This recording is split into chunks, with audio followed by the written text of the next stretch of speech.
নমস্কার বন্ধুরা, কেমন আছো তোমরা সবাই? আশা করছি ভালো আছো, সুস্থ আছো। আমিও কিন্তু বেশ ভালো আছি।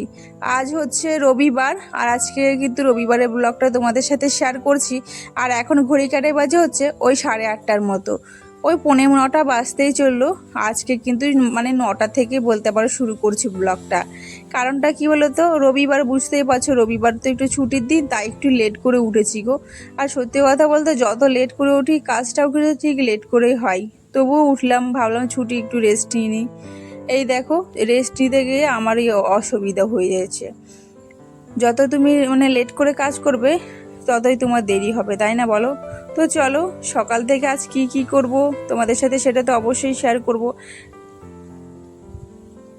নিজের অক্লান্ত পরিশ্রম দ্বারা আমি কিভাবে এই সংসারে সমস্ত কাজগুলো গুছিয়ে করি, আজ সেটাই তোমাদের সাথে শেয়ার করব। আশা করি আজকে ভিডিওটি আপনাদের ভালো লাগবে। আর যদি ভালো লাগে না, অবশ্যই কিন্তু প্রথম থেকে শেষ পর্যন্ত দেখো। আর তোমরা হয়তো অনেকে কেটে কেটে ভিডিওগুলো দেখো, জানো তো। অবশ্যই কিন্তু পুরোটা দেখো, আশা করি ভালো লাগবে। আর যদি ভালো লাগে তাহলে তো চ্যানেলটাকে লাইক করে সাবস্ক্রাইব করে আর পাশে থেকে যেও। চলো, সকালে উঠে কিচেনটা পরিষ্কার করে নিয়েছি। রাত্রেবেলা যেহেতু পরিষ্কার করেছি, তবে কি বলতো, সকালে পরিষ্কার না করলেই নয়, তাই কিন্তু সকালেও একটু পরিষ্কার করে নিই। আর আজ না আমি মাটির উনুনে রান্না করব, অনেক দিন পর মাটির উনুনে রান্না করব, তাই কিন্তু দেখো লেগে পড়েছি। যেহেতু রবিবার তো ছুটি, তো তাই ভাবছি কি মাটির উনুনেই রান্না করব। আর মাটির উনুনে যখন করি না, তোমাদের সাথে সেরকম আর শেয়ারই করা হয় না, তো ভাবলাম চলো আজকে তোমাদের সাথে একটু শেয়ার করব। তো কিচেনটা ওদিকে পরিষ্কার করেই নিয়েছি আমি। কিচেনটা কিন্তু পরিষ্কার করার পর দেখো, কিছু এইখানে একটা ছিল মশলার ডাব্বা, তো এই মশলার ডাব্বাগুলো একটুখানি পরিষ্কার করে নিলাম। পরিষ্কার করে দেখো সাজিয়ে গুছিয়ে রেখে দিয়েছি। সাজিয়ে গুছিয়ে রাখলে সব জিনিসই কিন্তু সুন্দর লাগে দেখতে, জানো তো, তাই একটু পরিষ্কার করে নিলাম। আর এই দেখো, এটা হচ্ছে চিনি ছিল, চিনিটা তো রাখা হয়ে গেছে। আর এটা ছিল লঙ্কার কোটো। আর টাকাটা কালকে শাশুড়িমা এক জায়গায় যাওয়ার জন্য দিয়েছিল, তো এই জন্য কিন্তু টাকাটা ওখানেই ছিল। তাই দেখো লঙ্কার কোটোতেই রেখে দিয়েছিলাম, সামনে যেটা পেয়েছি সেখানেই রেখে দিয়েছি। আমাদের কিন্তু প্রত্যেকটা গৃহবধূদের একটাই অভ্যেস, আমরা কিন্তু টাকা কেউ যদি রান্নাঘরে দেয়, কিন্তু রান্না করার সময় তো আমরা রাখার কোথাও জায়গা পাই না, তখন কি করি বলো তো, ঠিক এভাবেই রেখে দিই। কে কে আমার মতো এভাবে রাখো অবশ্যই তোমরা কমেন্টে জানিও। তো যাই হোক, চলো।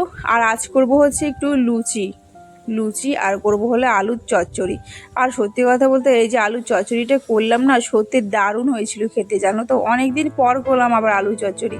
ভেবেছিলাম অন্য কিছু করব, ঘুগনি যেহেতু আগের সপ্তাহে করা হয়েছিল, তাই ভাবলাম যে ঘুগনি আর আজ খাবো না, আজ আলু শুধু তরকারি করে দিই। তাই দেখো শুধু আলু তরকারি করেছি।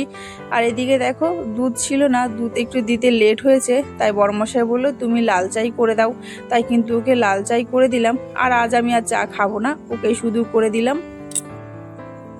আর এরপরে দেখো আমি না লুচিটাকে আটাটা মেখেই রেখেছিলাম, তো ওই জন্যই দেখো ভাজতেও শুরু করে দিয়েছি। আর ইন্ডাকশানেই কিন্তু ভাজছি, গ্যাসটাকে বাঁচানোর জন্য। আর তোমরা তো এখন জানোই গ্যাসের এখন ভীষণ প্রয়োজন সবার, তো এই জন্য কিন্তু গ্যাস বাঁচানোর জন্য ইন্ডাকশানটা কিন্তু এখন সত্যি ভীষণ কাজে লাগছে, জানো তো। ইন্ডাকশানে ডাল সিদ্ধ করে নিই, আর ফোড়ন দেওয়ার সময় কিন্তু গ্যাসে করি। আর এই দেখো লুচি ভাজা, যে কোনো সিদ্ধ ভাত সবসময় কিন্তু আমি ইন্ডাকশানে করি, তবে গ্যাসটাকে বাঁচানোর জন্য, জানো তো। জানি না এখন এরকম কতদিন অসুবিধা হবে, তবে কি হলো তো কাঠেও করি মাঝে মাঝে। আর রবিবার হলে না একটু লুচি খেতে ইচ্ছে করে, জানো তো, তাই কিন্তু লুচিই করলাম। আজকে কিন্তু বড়মশাই বলেনি লুচি খাওয়ার কথা, ও বলেছিল যে সাদা রুটিই খাবে। তো আমি ভেবেছি কি আজকে না আমার ভীষণ খেতে ইচ্ছে করছিল, আর মেয়েও আগের দিন বলেছিল বারবার করে, তাই কিন্তু লুচিই করলাম। তো ওইদিকে তো দেখতেই পেলে মেয়েকে কিন্তু লুচিটা দিয়ে দিয়েছি, তার সাথে কিন্তু আমিও ব্রাশ করে তারপরে খেয়ে নিয়েছি।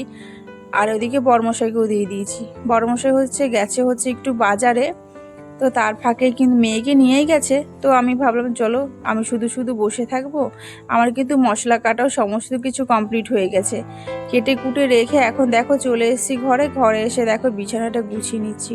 আজ না বড়মশাই মশারিটাই তোলেনি, তাই ভাবলাম চলো তোমাদের সাথে একটু শেয়ার করি।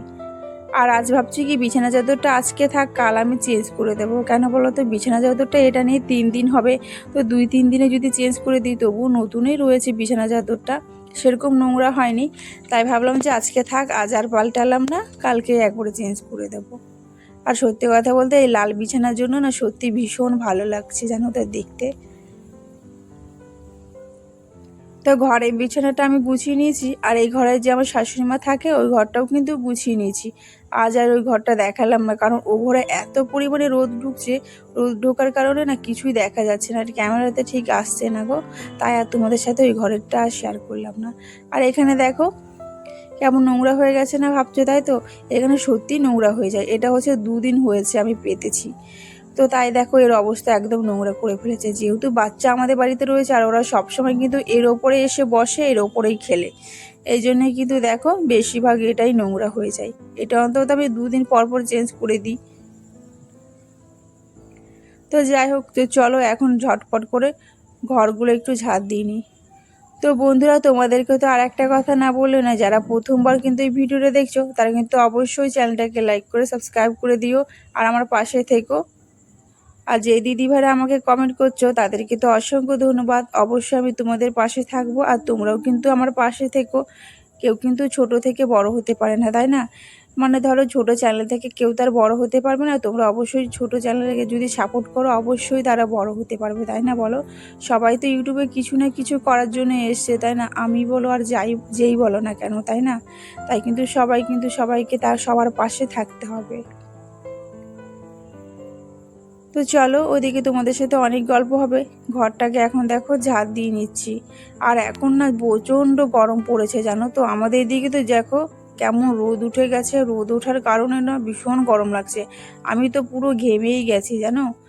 ভীষণ কষ্ট হয়েছিল। আর আমি এই গরমে না, আমার আগে এত কষ্ট হতো না, এখন একটু মোটা হয়ে গেছি তো এখন ভীষণ অসুবিধা হয় এই গরমের মধ্যে, জানো তো? আমার রোগা থাকলেও সবাই বলবে রোগা হয়ে গেছি, মোটা থাকলেও বলবে সবাই মোটা হয়ে গেছে। যাই হোক, মানুষে যে কি চায় সেটাই আমি জানি না, জানো তো? তো চলো ওইদিকে তো দেখতেই পেলে ঝাড় দেওয়া আমার কমপ্লিট হয়ে গেছে। আজ আর এখন মুছবো না, একবারে স্নান করার আগেই কিন্তু মুছবো ওটা। তাই আর ঘরটা আজকে মুছলাম না। এরপরে কিন্তু আমি ভাত বসিয়ে গিয়েছিলাম ঘরটা পরিষ্কার করতে আর বিছানা তুলতে, তাই কিন্তু আমার ভাতটাও হয়ে গেছে। আর এখন দেখো বরমশাইও চলে এসেছে বাজার থেকে। আমার ঘরের কাজ প্রায় কমপ্লিট হয়ে গেছে, শুধু মুছলেই হয়ে যাবে, মুছেই পুজো দিয়ে দেবো। তো চলো ওইদিকে বরমশাই মাংস এনেছিল, সেটা একটু ধুয়ে সমস্ত কিছু কেটে কুটে রেখে দিয়েছি। আর এই দেখো উনুনে যেহেতু রান্না করব, তাই কিন্তু দেখো উনুনটাকে এখন ধরাবো, তাই এখানে চলে এসেছি। আর এখানে হচ্ছে আমার শ্বশুরমশাই রয়েছে। শ্বশুরমশাই বলছে ঠিক আছে তাহলে তুমি ভিডিও করছো, তাহলে আমি তোমার ক্যামেরাটা ধরে দিই। তাই কিন্তু ক্যামেরাটা কিন্তু শ্বশুরমশাই ধরতে আসছিল, জানো তো? আমি বললাম কি না না, তাই সেটা নিয়ে আর কি হাসছিলাম, জানো তো? আমার শ্বশুরমশাই কিন্তু ভীষণ ফানি বলতে পারো, বুঝলে তো? বৌমাদের সাথে ভীষণ মানে মজা করে কথা বলতে পারে। যাই হোক, এরকম মানে পরিবারে একটা না থাকলে না না ভালো না, জানো? মানে থাকলে ভালো বলতে পারো। মানে সবসময় তো সংসারে করবোই, তাই না বলো? একটু মাঝে মাঝে কথা না বললে হয় বলো? সে যেই হোক না কেন, তুমি তার সাথে যদি মানিয়ে গুছিয়ে চলতে পারো, সংসারে সমস্ত কিছুই ভালো, তাই না বলো? যাই হোক, তোমাদের সাথে অনেক গল্প হচ্ছে। আর এদিকে তো দেখতে পাচ্ছ আমি কিন্তু রান্নাটা কিন্তু বসিয়ে দিয়েছি। আর এই যে সেই ঝুড়ির মধ্যে কাঠগুলো এনেছি, ছাদে যে ছিল না শুকিয়ে দিয়েছিলাম, শুকিয়েও গেছে কাঠগুলো, শুকিয়ে পুরো দেখা একদম পুরো শুকনো হয়ে গেছে। তো ছাদ থেকে কিন্তু আমি নিয়ে এসেছি, আর এখন দেখো বসিয়ে দিয়েছি হচ্ছে চিকেনটা। আর ওই কাঠটা কিন্তু আমরা কিনেই নিয়ে এসেছি, কিনে নিয়ে এসে শুকিয়ে তারপরেই কিন্তু জাল দিচ্ছি। ভিজা ছিল কাঠটা, তো ভিজাটা কিন্তু শুকিয়ে গেছে। যেহেতু এগুলো ছোট ছোট ছিল, ছোটগুলো কিন্তু শুকিয়ে গেছে, বড়গুলো কিন্তু এখনও শুকায়নি, তাই ওগুলোকে ছাদে দিতেই থাকি। আর এই দেখো এই কাঠগুলো, আর এই দেখো ভীষণ সুন্দর জাল হচ্ছে। দেখো যেহেতু পুরোটাই শুকিয়ে গেছে, শুকিয়ে যাওয়ার কারণে দেখো ভীষণ জ্বলছে কাঠগুলো। আর এই দেখো আমি তো এখন এখানে রান্না করছি, আর এই দেখো কেমন রোদ উঠেছে দেখো। আর এই গরমের মধ্যে বাইরে বসে রান্না করতে সত্যি কথা বলতে ভীষণ কষ্ট হচ্ছিল। তবে কি বলো তো, রবিবার তো এখন ফাঁকা রয়েছে, তাই কিন্তু এই কাজটা করতে হচ্ছে। না হলে কিন্তু আমি মাঝে গ্যাসেই করি বেশিরভাগ, জানো তো? তবে বড়মশাই বলছিল যে উনুনে না করতে, গ্যাসেই করতে। আমি ভাবলাম যে আজ যেহেতু রবিবার আর মাংস যেহেতু রয়েছে, মাংসটা না উনুনে করলে বেশি টেস্টি হয়, তাই কিন্তু উনুনে একটু করছি। ওইদিকে তো দেখতেই পেলে মাংস আমার হয়েও গেছে। আর এখন করব হচ্ছে, এটা বলা হয় চাল কুমড়ো। হ্যাঁ, এটা চাল কুমড়ো ছিল, আর ছিল হচ্ছে আলু। তা বড়মশাই বলেছে চাল কুমড়ো আর আলুটা ভাজতে। তো এখন দেখো সেটাও বসিয়ে দিয়েছি, উনুনের মধ্যেই বসাবো যেহেতু। যেহেতু এখন কি বলো তো আঁচটা রয়েছে, এই আঁচেই হয়ে যাবে। তাই দেখো লবণ হলুদ দিয়ে ভালো করে ঢেকে ঢেকে এটাকে ভেজে নিলেই হয়ে যাবে আমার চাল কুমড়ো রেসিপি।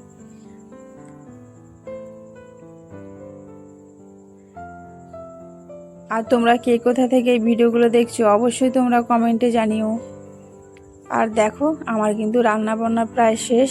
আর এখন চলো আমি স্নান টান করে নিয়েছি, স্নান টান করে সবাইকে দিয়ে নিজেও খেয়ে নেব।